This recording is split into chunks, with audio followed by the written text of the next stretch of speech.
اور اس کے ساتھ ساتھ ناظرین جو سائفر کیس تھا، اس سائفر کیس میں بھی جوڈیشل آرڈر آیا تھا ان کے جیل ٹرائل کا، تو اس کی جیل ٹرائل کی بھی وفاقی کابینہ نے جو ہے وہ منظوری دے دی ہے۔ اب اس کے ساتھ ساتھ ناظرین آج القادر ٹرسٹ کیس جو 190 ملین پاؤنڈ مشہور زمانہ کیس ہے جو عمران خان صاحب کے خلاف بنایا گیا تھا، وہ 190 ملین پاؤنڈ جو ہے وہ ابھی سپریم کورٹ آف پاکستان کے اکاؤنٹ میں موجود ہے، لیکن بہرحال اس کیس کا ٹرائل جو ہے وہ اس کا سامنا کر رہے ہیں عمران خان صاحب۔ تو اس میں آج جب ان ظاہر ان کو جوڈیشل کر دیا گیا تھا، تو پھر اس کے بعد آج ان کی درخواست ضمانت جو ہے اس کیس میں ان کی وکلاء نے دائر کر دی ہے،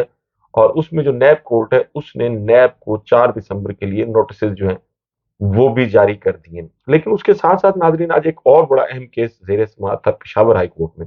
آپ کو یاد ہوگا کہ سویلینز کا ملٹری کورٹ میں ٹرائل کے حوالے سے ایک سپریم کورٹ آف پاکستان نے فیصلہ کیا تھا کہ سویلینز کا ملٹری کورٹ میں ٹرائل نہیں ہو سکتا۔ تو پھر اس فیصلے کے بعد جو ہے وہ ملزمان جن پر آرمی عدالتوں میں مقدمات چلائے جانے تھے اور جو آرمی کی کسٹڈی میں تھے،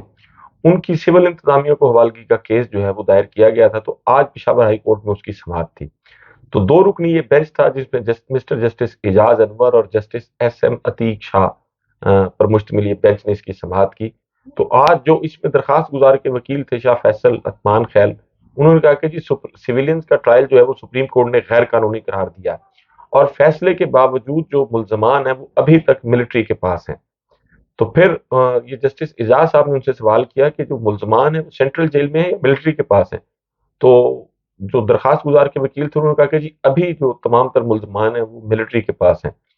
تو پھر جسٹس اعجاز انور صاحب نے یہ سوال کیا کہ سپریم کورٹ کے فیصلے کے بعد کیسے ملٹری ملزمان کو اپنے پاس رکھ سکتی ہے؟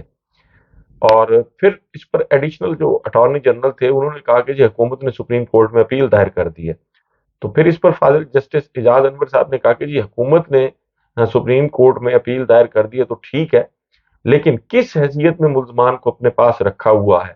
تو پھر اٹارنی جو ایڈیشنل اٹارنی جنرل تھے انہوں نے کہا کہ جی ہمیں کنفرم نہیں ہے کہ جیل میں ہیں یا ملٹری کے پاس ہیں۔ تو پھر انہوں نے کہا کہ جی آپ کنفرم کریں اور اس کے بعد جو ہے وہ پھر ہم اس کیس کو سنتے ہیں۔ تو یہ آج ایک بڑا اہم کیس ہے ناظرین، اس میں کوئی دوسری رائے نہیں ہے کہ پاکستان کی سب سے بڑی عدالت جو ہے وہ ایک فیصلہ کر چکی ہے۔ فیصلہ غلط یا صحیح بہرحال عدالتوں کا آپ کہہ سکتے ہیں کہ ہو سکتا ہے، لیکن بہرحال فیصلے پر عمل درآمد وہ کرنا ہوتا ہے۔ تمام ادارے پاکستان کے اس فیصلے پر عمل درآمد کرنے کے پابند ہیں، لیکن آج اتنے دن گزرنے کے باوجود وہ ملزمان جن پر ملٹری عدالتوں میں مقدمات چلائے جانے تھے ان کو سول انتظامیہ کے حوالے نہ کرنے کا عمل جو ہے یہ بذات خود غیر قانونی ہے، اور اس دوران جو بھی کارروائی ہوئی ہے اور اس سے پہلے اس فیصلے سے پہلے بھی جو کارروائی تھی وہ سب جو ہے وہ انلیگل ہو گئی ہے، اور اب نئے سرے سے جو سویلینز ہیں ان کا ٹرائل عام عدالتوں میں ہوگا جب تک اس اپیل کا فیصلہ نہیں ہوتا۔ اگر اپیل جو ہے خارج کر دی جاتی ہے تو پھر وہ ظاہرہ صاحب کا جو فیصلہ ہے اس کی روشنی میں سب کچھ ہوگا، لیکن اگر اپیل جو ہے وہ منظور ہو جاتی ہے تو پھر نئے سرے سے دیکھا جائے گا۔ لیکن اس کے ساتھ ساتھ ناظرین یہ بھی ایک بڑی اس میں اہم بات ہے کہ وہ لوگ جن کو ابھی تک جو ملٹری کی کسٹڈی میں 9 مئی کے مقدمات اور 10 مئی کے مقدمات کے حوالے سے ان کے ورثاء کی جانب سے یہ کہا جا رہا ہے کہ ان کی ملاقات جو ہے وہ ابھی تک اپنے پیاروں سے نہیں کرائی گئی، اور ایک ہی ملاقات وہ بیرسٹر حسان نیازی جو عمران خان صاحب کے بھانجے ہیں ان کی بھی ایک ہی ملاقات اب تک جو ہے وہ ان کے والد سے کرائی گئی ہے۔ یہ ساری چیزیں جو ہے وہ بہرحال عدالتیں اس کو دیکھ بھی رہی ہیں، لیکن پاکستان میں جو اختیارات اور طاقت کا استعمال ہے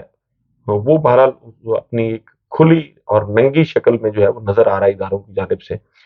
ناظرین آج جب یہ سارا سلسلہ ایک تو عدالتوں میں یہ چل رہا ہے، دوسرا عدالتوں کے اندر جو ہے وہ بھی صورتحال مختلف نہیں ہے۔ ناظرین جسٹس مظاہر علی اکبر نقوی صاحب جو ہیں ان کے خلاف ایک سپریم جوڈیشل کونسل میں ریفرنس فائل کیا گیا تھا،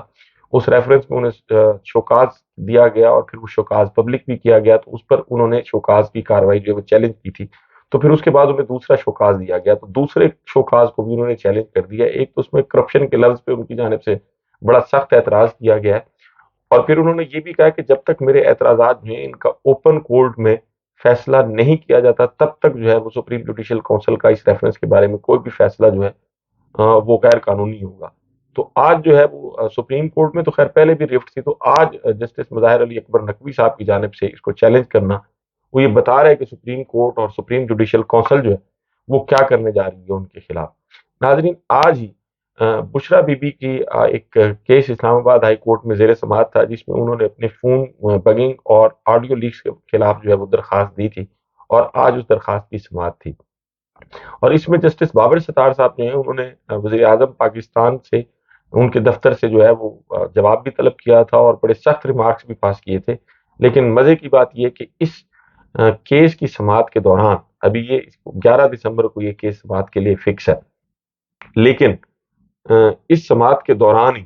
ان کی بشرا بی بی کی اور لطیف کوسا صاحب کی جو گفتگو تھی وہ بھی اس لیک ہو گئی ہے، اور اس کی آڈیو جو ہے وہ بھی منظر عام پہ آ گئی ہے۔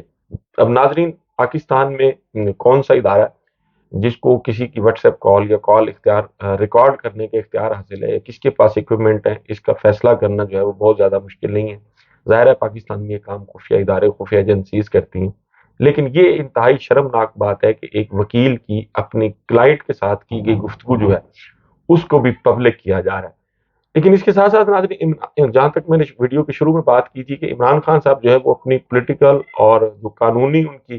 ان کے فیصلے ہیں اس سے وہ اپنے مخالفین کو حیران کر رہے ہیں۔ ناظرین، عمران خان صاحب نے جو بیرسٹر گوہر کی بطور قائم مقام چیئرمین پی ٹی آئی کی تقرری کا جو اور ان کی نامزدگی کا جو فیصلہ کیا،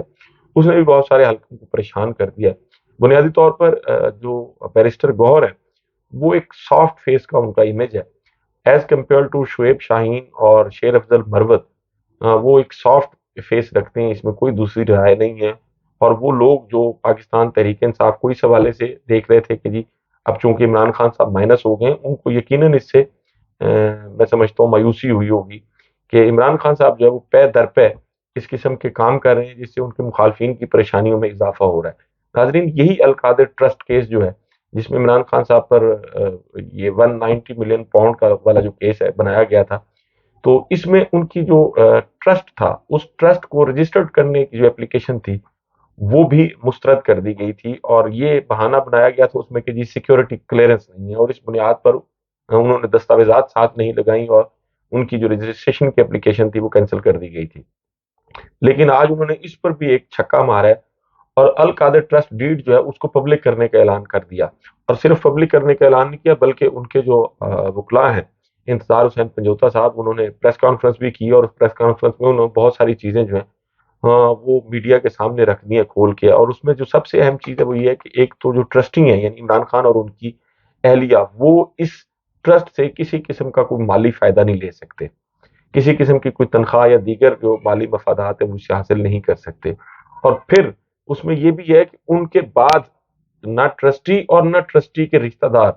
وہ کسی قسم کا کوئی سے مالی فائدہ لے سکتے ہیں۔ اب کرپشن کس لیے کی جاتی ہے؟ ظاہر ہے مالی مفادات کے لیے کی جاتی ہے، لیکن اب جو ٹرسٹی ہے وہ کہہ رہا ہے کہ جی نہ تو ٹرسٹی اس سے تنخواہ لے سکتا ہے، اور نہ ہی ٹرسٹی کے بعد اس کے فیملی ممبرز جو ہے وہ کسی قسم کی کوئی تنخواہ، مفادات، کوئی بھی مالی چیز جو ہے وہ اس سے حاصل نہیں کر سکتے۔ تو یہ القادر ٹرسٹ کیس اگر شیر افضل صاحب کی زبانی بات کی جائے تو اس پریس کانفرنس کے بعد جو آپ انتظار حسین پنجوتا صاحب نے کی ہے وہ القادر ٹرسٹ کیس بھی بڑھ گیا۔ ناظرین، آپ سے ملاقات ہوگی اگلی ویڈیو میں۔ اپنا اور اپنے ارد گرد کے لوگوں کا بہت خیال رکھیے گا۔ اللہ حافظ۔